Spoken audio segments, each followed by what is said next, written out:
You know, the global race to electrification, it's not at all what it seems. I mean, forget all the green marketing for a second. What we're really watching is a bare-knuckle fight for industrial supremacy. And the clean energy transition, well, that's just become the battleground. So picture this, November 8th, 2025. The entire global auto industry gets put on notice. As documented by Eve Lithium, that's the day Beijing's new export controls on critical battery technologies officially kicked in.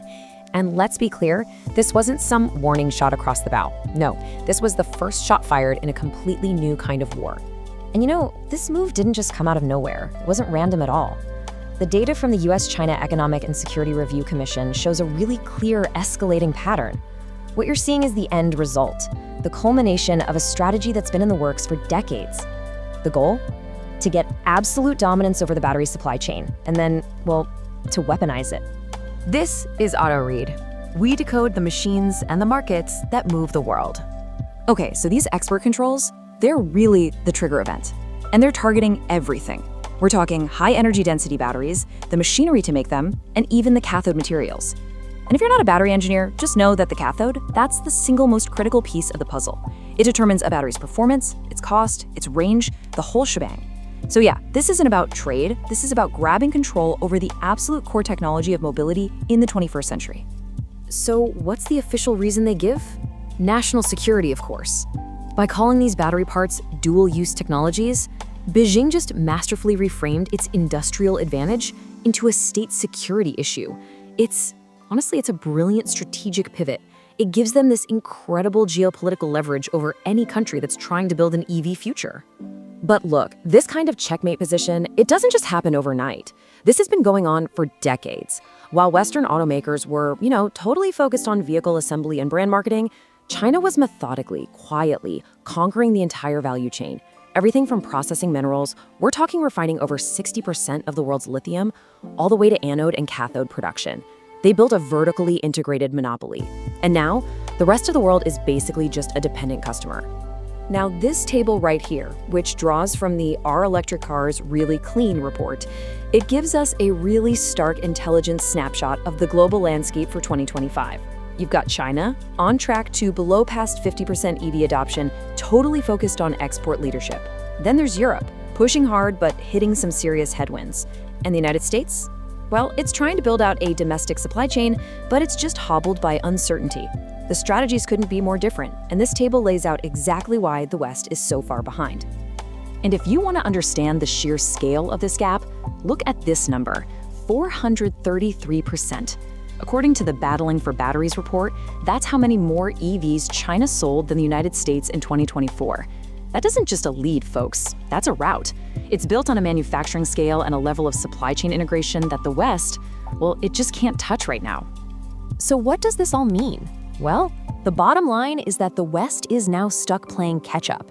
And its policies, think about the Inflation Reduction Act in the US, are fundamentally reactive. They're a direct response to a strategic threat that was, frankly, decades in the making. And this chart here really just drives the point home. It's using forecast data from the IEA's Global EV Outlook for 2025, and it just visualizes how massive this disparity is. You see China projected to hit over 50% EV sales. Europe, it's sitting at roughly half of that. And the US is, well, it's languishing down at around 11%. The gap isn't closing. In fact, it's structurally widening. So why is this happening? Well, the latest EY analysis points to one absolutely critical factor: policy. In China, you have a stable, long-term industrial policy. It's consistent, it drives down costs, it builds a robust ecosystem. Then you look at the US, and it's just paralyzed by policy uncertainty. We're talking expiring tax credits, new tariffs, legislative gridlock. All that instability is just causing the US timeline for mass adoption to slip further and further behind. Okay, but let's shift gears for a second. Beyond all the hard-nosed geopolitics, there's another price being paid for this rapid transition, a much more hidden one. The same supply chain that's been turned into a weapon, it has a pretty dark underbelly, environmental and human costs that we just can't ignore.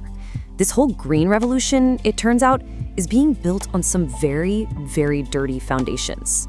And I mean, just look at this. The technical data from the P3 group is pretty damning. It shows that the huge majority of CO2 emissions in battery production, we're talking nearly 90%, it doesn't even come from the factory. It comes from the raw cell materials themselves. So what does that mean? It means the carbon footprint of every single EV is directly tied to the environmental standards, or, lack thereof, at the exact mine where its minerals were dug up. And that's where the human cost becomes just undeniable. A report from Climate Rights International in June of 2025 documented widespread environmental and human rights abuses in Indonesia's nickel industry, which, by the way, is a key source for EV batteries. We're talking about massive deforestation, polluted water, and indigenous communities being displaced. All of this just to power the so-called clean transition. So all of this brings us right here to the next 10 years. And this decade is going to be absolutely decisive. The entire global auto industry is staring down a series of make-or-break moments that will define the winners and losers for a generation to come. Just take a look at these diverging timelines. It tells the whole story. China is hitting a 50% share for its new energy vehicles this year, 2025.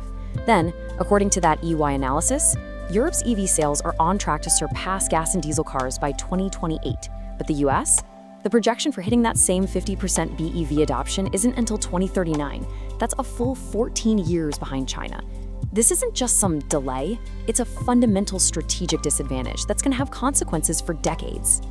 So the West's challenge is just immense. It's a massive uphill battle, and it's being fought on 4 different fronts at once. First, you have to break this dependency on a rival's supply chain. Second, you've got to overcome your own policy instability. Third, you have to close these huge gaps in cost and infrastructure. And fourth, you have to manage a really painful workforce transition away from the old-school combustion engine manufacturing. It's a huge ask.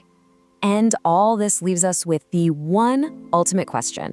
Now that the battery supply chain has clearly become an instrument of statecraft, can Western automakers and governments actually engineer and innovate their way out of this dependency? Or has China's multi-decade strategy already put the entire global auto industry in checkmate? For data-driven automotive analysis, support our work by subscribing to AutoRead. Thank you for watching, and we will see you in the next breakdown.